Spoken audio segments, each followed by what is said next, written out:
ఉన్నటువంటి దాన్ని శుద్ధి చేసే కర్మాగారాన్ని పెట్టడానికి అక్కడ ఒక 1000 ఎకరాల భూమిని ఈ ప్రభుత్వం ధారాదత్తం చేసింది. 2016లో ఈ యొక్క ఒప్పందం జరిగింది. ఆ ఒప్పందం ఇప్పటికీ అది అమల్లో లేదు కాబట్టి అక్కడ ఆదివాసులు కానీ ఆదివాసీలకు అండగా అన్నలు కానీ ఉద్యమాలు పోరాటాలు చేస్తున్నారు కనుక ఆ యొక్క ఆ శుద్ధి కర్మాగారం కానీ ఆ ఇంత ఫ్యాక్టరీ కానీ ఇప్పటికీ అది తెరుచుకునేటువంటి పరిస్థితులలో ఇవాళ నంబాల కేశవరావు వరుస ఎన్కౌంటర్లలో నంబాల కేశవరావు వరకు అనేక మందిని వందలాది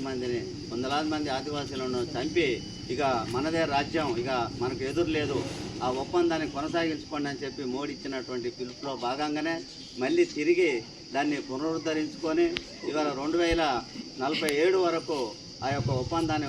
మరి పొడిగించుకొని ఆ యొక్క ఖనిజ సంపదను మొదలుపెట్టడం అనేది నంబాల కేశవరావు చనిపోయిన తెల్లారి నుంచే ఆ ఒప్పందం అమల్లోకి వచ్చిందనే విషయాన్ని కూడా మనం దృష్టిలో పెట్టుకోవాలి. ఈ రకంగా మొత్తం మధ్యవర్తులు ఉండబడినటువంటి ఖనిజ సంపదలను ఆదివాసీల